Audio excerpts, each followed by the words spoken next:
Olha, já parou para pensar numa coisa meio doida? Tipo, quantos cubinhos de açúcar caberiam dentro de uma piscina olímpica? Parece uma pergunta estranha, eu sei, mas a resposta está num conceito que cerca a gente o tempo todo: o volume. Hoje a gente vai desvendar o que é o volume de um jeito bem visual, bem direto, começando com quebra-cabeças pequenos e indo até estruturas gigantes. Bora mergulhar nesse mundo tridimensional. Para a gente começar essa jornada, vamos pegar um objeto que todo mundo conhece e que, até hoje, quebra a cabeça de muita gente: o cubo mágico. A pergunta que ele nos faz parece simples, mas é a chave para a gente entender o que é o volume. Bom, antes daquele 3x3 clássico, tinha uma versão mais simples, o tal do Pocket Cube, o cubo 2x2x2. A beleza dele está na simplicidade.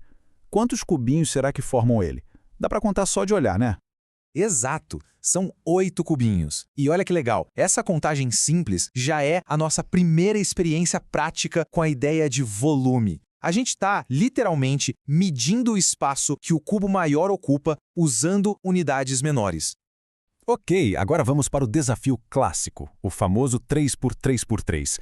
Uma curiosidade, ele foi criado em 1974 por um arquiteto húngaro, o Erno Rubik, e a ideia nem era ser um brinquedo, mas uma ferramenta para ensinar sobre espaço 3D. E acabou virando o brinquedo mais vendido da história. Mas a pergunta que fica é: quantos cubinhos ele realmente esconde?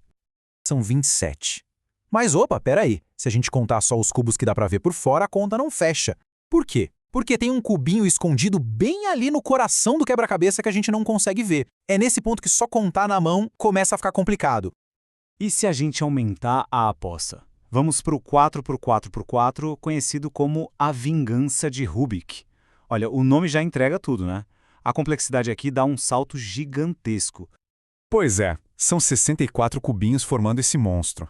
Tentar contar um por um, especialmente com tantos deles escondidos lá no meio, seria uma loucura. Fica bem claro que a gente precisa de uma ferramenta melhor, mais inteligente para isso.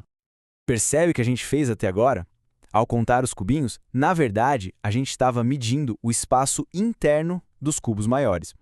E essa medida do espaço que um objeto ocupa tem um nome: volume. É disso que a gente está falando o tempo todo.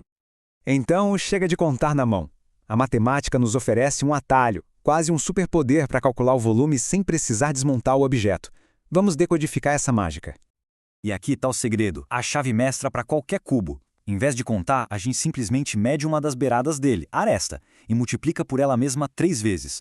Ou, como a matemática diz de um jeito mais elegante, eleva a aresta ao cubo. Simples, rápido e incrivelmente poderoso. Dá para pensar num cubo como se fosse o irmão todo certinho de um bloco retangular, sabe? No cubo, todos os lados são iguais. Mas a regra geral que funciona para a família toda de blocos é a mesma. É só multiplicar as 3 dimensões: comprimento, largura e altura. O cubo é só um caso especial dessa regra de ouro. Fórmulas são ótimas, mas a diversão de verdade começa quando a gente aplica isso no mundo real. Vamos testar nossos novos superpoderes em alguns desafios, que vão de doces a piscinas olímpicas. Vamos imaginar um projeto de arquitetura de um monumento gigantesco.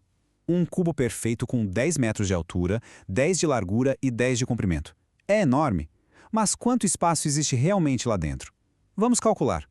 Com a nossa fórmula, a resposta vem em segundos. 10 vezes 10 vezes 10 são 1.000 metros cúbicos. Para ter uma ideia, isso é o espaço de uns 10 apartamentos pequenos. Tudo dentro do nosso monumento cúbico. Agora, vamos trocar a arquitetura pela confeitaria. Imagine uma deliciosa rapadura em formato de bloco.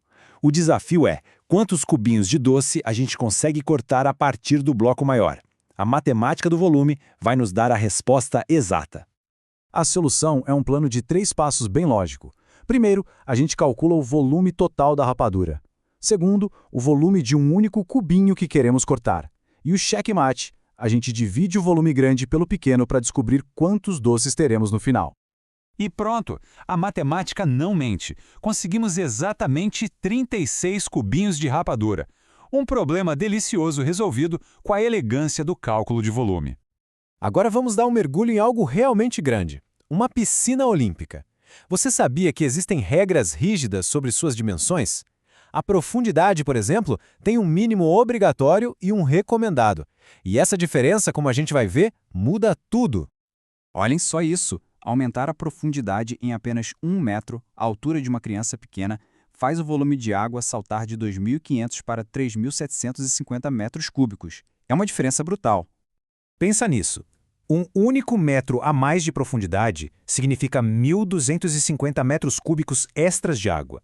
Isso é o equivalente a encher mais de 1 milhão de garrafas de refrigerante. Tudo isso por mudar apenas uma das 3 dimensões. Esse é o poder do volume. Então, qual era a grande ideia por trás de tudo isso? Como a gente pode levar esse conceito para o nosso dia a dia? O que a gente leva dessa jornada é que o volume é a linguagem que usamos para medir nosso mundo tridimensional. E o mais incrível é que, com apenas 2 fórmulas simples, a gente consegue decifrar o espaço de quase qualquer coisa, de um cubinho de doce a uma piscina olímpica. Para terminar, um último teste rápido. Um cubo com 4 centímetros de aresta. Qual o volume dele? Vamos pensar rápido. A resposta? 64 centímetros cúbicos. Simples assim. Da próxima vez que alguém olhar para uma caixa, um prédio ou um copo d'água, vai lembrar que tem a chave para entender o espaço que eles ocupam. O mundo é tridimensional e agora a gente sabe como medi-lo. O que mais por aí daria para a gente medir, hein?